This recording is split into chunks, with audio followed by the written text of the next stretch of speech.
Hey y'all, it's Crystal. Thanks so much for coming by today.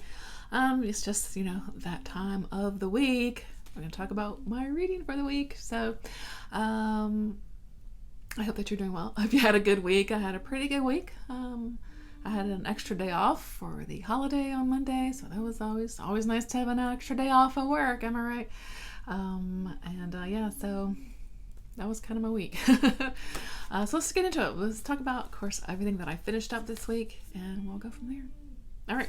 So last week, I was, of course, kind of in the middle of a scary sleepover weekend that was hosted by Alex over at the Buccubus. It was so much fun. I did do a little vlog about that, so I won't talk about these books much, but I finished the Goosebumps book, The Abominable Snowman of Pasadena. It was a pretty fun Goosebumps, actually, and the ending was really great on that one. Deep and Dark and Dangerous by Mary Downing Hahn. Really enjoyed this one too. So Mary Downing Hahn is now 2 for 2 for me. I've enjoyed both of the books I read so far by her. This is a middle grade story that was actually quite spooky and filled with family secrets. If you've been here a while, you know I love a story with some good family secrets, and this had that for me. And then I finished Flowers for the Sea by Zin E, Rocklyn. And I enjoyed this one. It was had a bit of surreality to it.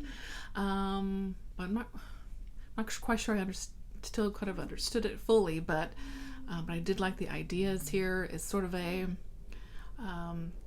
world in which it seems to have been some sort of flood, and so there's this sort of community that's surviving on this kind of ark ship, and the story kind of goes from there. But yeah, it was definitely interesting. So those I finished for Scary Sleepover Weekend. Had a really fun time. And I'll link the vlog below if you want to go check it out. But yeah, it was fun. So after that, though, I pulled up, look at my list here. I was audiobook for Little Brother by Cory, Doctorow. This is the book club pick for the New Worlds SF book club that I'm kind of participating in this year as one of the kind of members or book choosers, whatever we're calling ourselves. This pick was Gareth over at Book Songs and Other Magics pick. And I like this a lot. It is a YA story, so just know that going in, because there's some YA-ishness to it. But basically we're following this kind of society that is dealing with, a sort of oppressive, I guess, kind of government, and what that means for the society. So it takes place in kind of, I think it was like San Francisco, California. Yeah, San Francisco. And right at the beginning of the book, one of the big bridges there is blown up, by a terrorist. And so we're following this kind of young teen. His name is Marcus, and he and some friend of his get kind of wrapped up in this the sort of aftermath of this explosion, and are taken into custody by this DHS is what it's called, and they're thought to be like, they're sort of hounded and interrogated and kept, basically imprisoned for a few days, and because they think they have something to do with this event, this bombing, and they didn't. They're just hid there, but they're kind of like hacker kids, and they sort of thwart things through their computers. The level of like surveillance in this sort of world that we're living in is really heavy, and particularly like in the schools, which I did not like that part at all. I liked it. It was scary to think of this happening, is what I mean by that. So they have these sort of school issued laptops, but they of course are very much watched, and everything is logged and tracked and all of that. And so of course kids being kids, they find ways around things like that.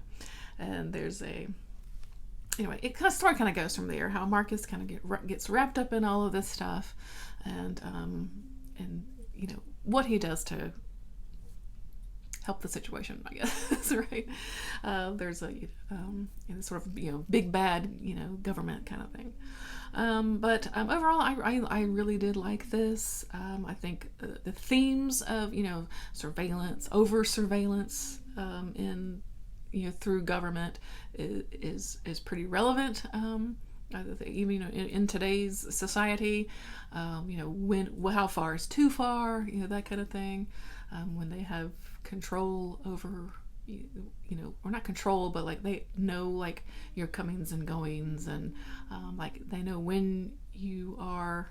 There's things like they know when you get on and off, like public transportation, and like if it seems odd, like out of your schedule, they'll like, the police will come knocking on your door and be like, what have you been up to, because you've been out of your routine. Things like because there's cameras everywhere, so they keep track of people's gaits. So if something seems off about their walk, that's like a red flag. All kinds of just interesting things going on in here. So overall, those sorts of things are something that I really did enjoy about this story. It could be a little heavy with the sort of computer technology terminologies, and like little tangents about what this kid was doing, about how to hack into something to hide something, because that kind of stuff goes over my head. I'm just not a technology person, but it was interesting, as someone who doesn't know that kind of thing. So it was interesting, but it made me feel a little info dumpy at times. But it did help with the story and understanding the story. There are, like I said, some of these YA kind of things in here, like this kid is the only kid that can save the world. No, not save the world, but you know what I mean. He could be a little whiny at times. But overall, I really did enjoy the book, and I think it's worth a read. I think particularly for younger kids, to kind of like, how would you react to this sort of situation of, like I said, this sort of like really oppressive surveillance in your society, and sort of food for thought about, again, how far is too far, for the government to kind of, keep their finger on you. So yeah, I would recommend it if it sounds like something you're interested in, as long as you know going into it that it is a YA story and does have some of those YA things in here. But it didn't bother me personally, and I was able to enjoy the story. So there you go. So from there, I did pick up, basically the rest of my week has been full of things that I finished anyway. It's just been audiobooks. So I listen to audiobooks when I'm at work, so I do listen to a lot of audiobooks. Yeah, because I basically have, maybe not full 8 hours a day, because I don't listen to it. I usually spend the first hour or so just kind of getting into the day, right? But then I'll queue up an audiobook after that. Anyway, I pulled up the book Conjure Women, and this is by Afia, Atakora. This one had been on my list for a little while, something that I was really interested in reading, and so it was available now from Libby. So I said, I'm gonna listen to this one. And I'm really enjoying this one. It is kind of I guess more of a historical fiction type of story. It's set place in sort of late 1800s, and it kind of has this kind of dual kind of timeline where it's called sort of slavery time, and then freedom time, and we're basically following this kind of small community of freed slaves. Of freed enslaved people, that again, it's post-war, post-Civil War, and a lot of this community, they just kind of stayed where they were after the war ended, because that's just where they lived, right? So they just sort of created this little community for themselves. But like I said, we're following our main character. Her name is Rue, and she's actually sort of a hoodoo woman, and she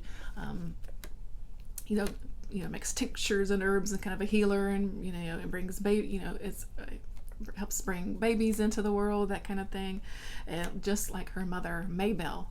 And so right in the beginning of the book, we see Rue is helping this woman named Sarah give birth to give birth, and the baby's born, and he looks a bit different. His skin is really sort of light and pale, and looks a bit. It just looks a bit different, and the eyes are just like solid black, right? And not too soon, after this birth, this sickness kind of makes its way through this community, and of course people are a little bit superstitious, and they're thinking, is this child responsible for? Because so far this child hasn't gotten sick and anything, and it's a really bad sickness. Children are dying. It starts kind of affecting the elderly of the community, and some of them start dying. It's a bad sickness, and so we kind of, there's like I said, there's a story that is surrounding that kind of that storyline. And as we go back to that sort of what she calls the slavery times in the story, we see Rue as a young girl, again with her mother Maybelle, as Maybelle being the sort of hoodoo healer woman for not just the sort of enslaved people, but for the white people in the surrounding area also. But also there is the slave owner.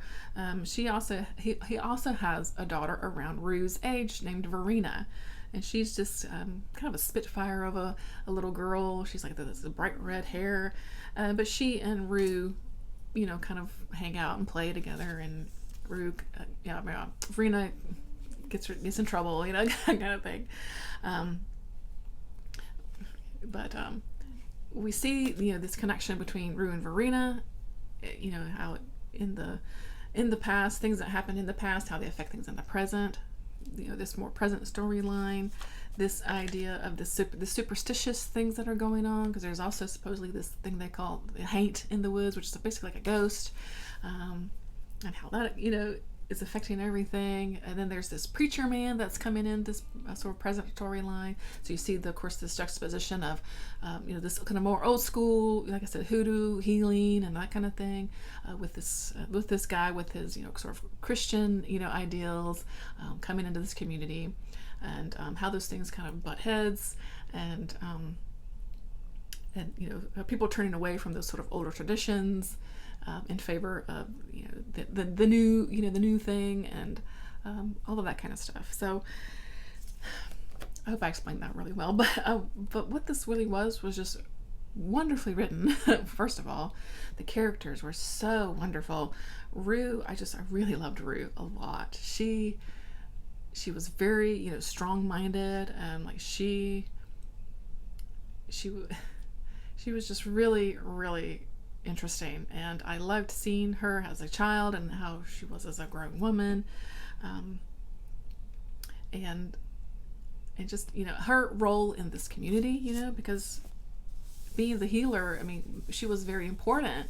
And then once this preacher man comes around and this sickness comes around, and she's part of also being the scapegoat, because she helped birth this kid that people are blaming this sickness for, because they ended up having this really special connection with that little kid. She did, and she's like, what did you do so that he's not getting sick but everybody else is? So she gets kind of on the outs, and all the it's a thing, right?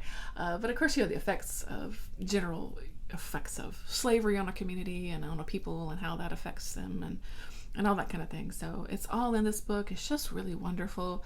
You can really sort of envision this little community, and the people in it that are just filled with really just super interesting people. And I really loved it. So I don't feel like I explained that very well, but it's a really wonderful story. So definitely recommend it if it sounds like something that you that you'd like to get into, because I really did enjoy that. So that was a hit. I gave that one, I think, 4 stars. Really enjoyed that. So then it was Friday, and I was like, I don't want to start something long, like a longish audiobook, so I probably won't finish it. So I ended up listening to 2 kind of shorter books on Friday through audio, and loved them both. So let's talk about those. First up is Ghost Music by On You, and I love this. Now this is a new release. It just came out this month. I don't always get to new releases, but this had been on my radar after hearing it over on Books and Bows channel. Willow talked about that there, and they loved it, and so I was like, this sounds really good. And basically, if you've got mushrooms on the cover of a book, like, I'm going to read it. Just so you know, like, I totally love mushrooms. And so, first of all, that pulled me in. This amazing cover. But that also then the story seemed really interesting, and it really was. It's a really sort of kind of lovely story, but with some bittersweetness to it also. Our main character is Song Yu, and she is sort of a young woman. At one point, she was pretty much going to be a sort of world-class pianist. She was in college, and she'd been studying piano her whole life. This takes place in Beijing, China, and it was like one day, like right as she was about to graduate college, she's like, I don't really want to do this. And so she like quits this whole life of being this, world-class pianist. And she just like, I want something different from life. And so she gets married to this man named Bowen, and she becomes a piano tutor. So she, tutors children as they're learning the piano, and that's just kind of her life. And so right there in the beginning of the book, we see Bowen, her husband, his father has passed away, so his mother has come to live with them. And now she is from, I think, a sort of area, a more secluded kind of country area, and so she's coming to this big city of Beijing to live with them in this apartment and everything. And right away we see like there's a strain. It's not that she's an awful person. I mean, she's not, but it's just a different dynamic, right? To go from just the two of you, they've been married for a few years now. There's just the two of them, like kind of going through their day to day, and then this mother-in-law comes in, and it just kind of throws things for a loop, right? And interestingly, right about that time that the mother moves in, they start receiving these mysterious shipments of mushrooms, like fresh mushroom, not always fresh, but edible mushrooms, and most of which seem to actually come from this, little, like I said, this little remote area where the mother-in-law is from.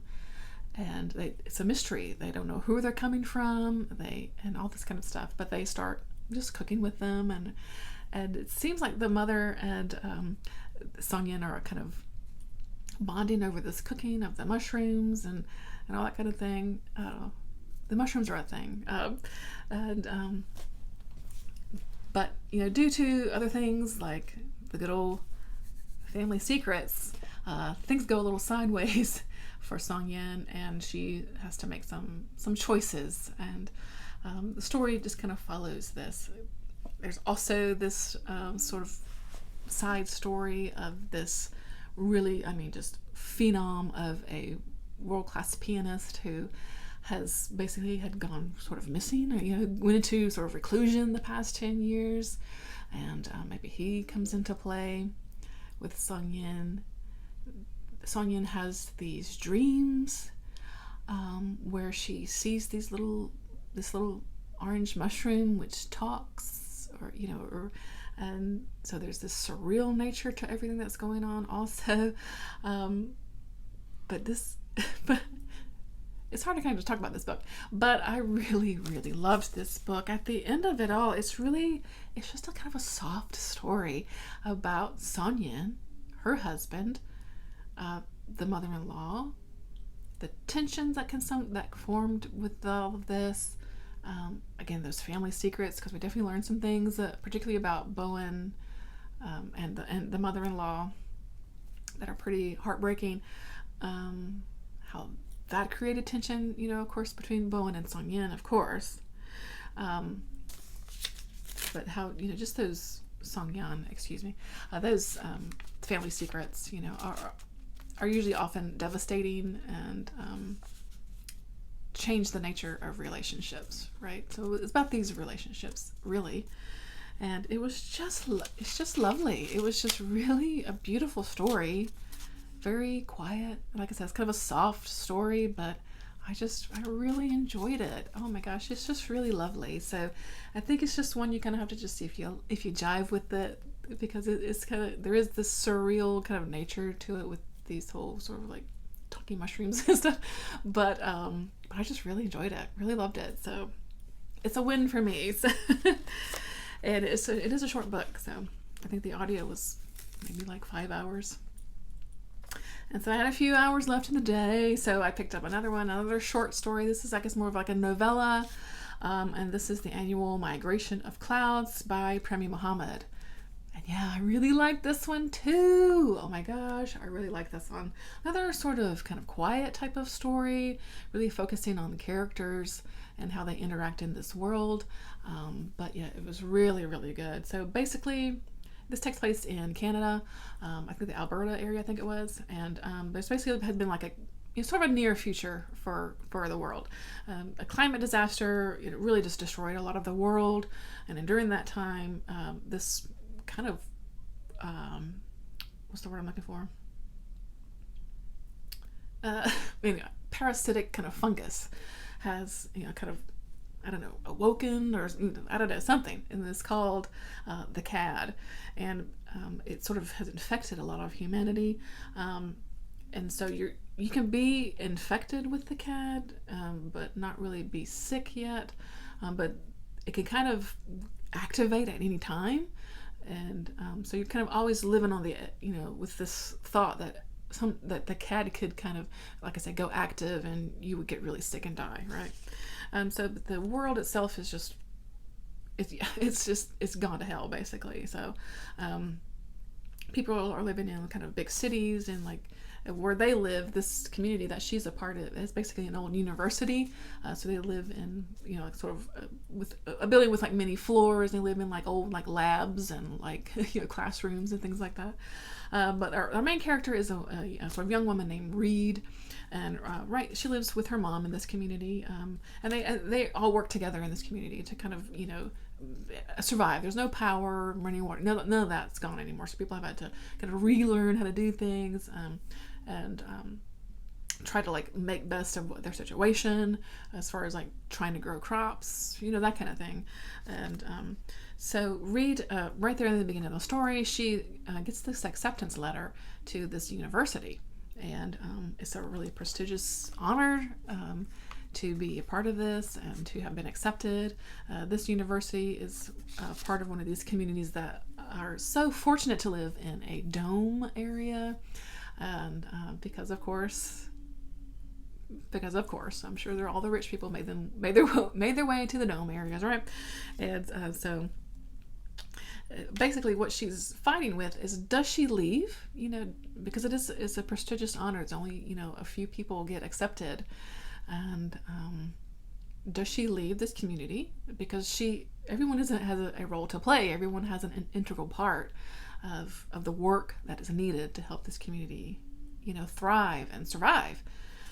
Does she leave or does she stay? That's really the sort of inner battle that she's dealing with. That's basically the story. Her mother is weary, because she's like, is this university, does it even exist? I mean, is this even a real thing? Because she doesn't want her to go, obviously, too, because it's like her only child.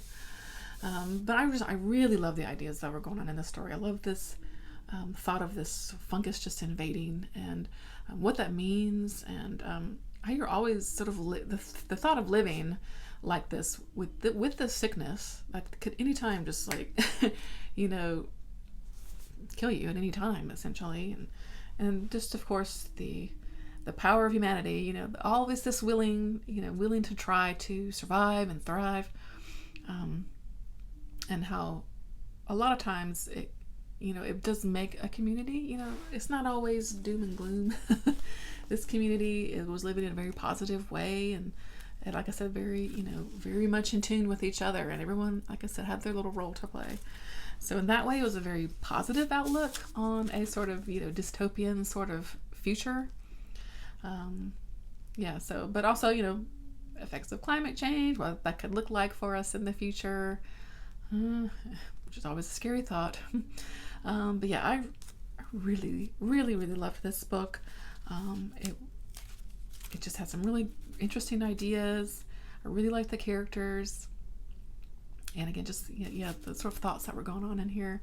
And again, it was just kind of more of a quiet story. It's not a lot of, like attacking raiders. And it's not that kind of story. There was kind of one brutal scene of like this boar hunt. But overall, it was just more of a quiet story about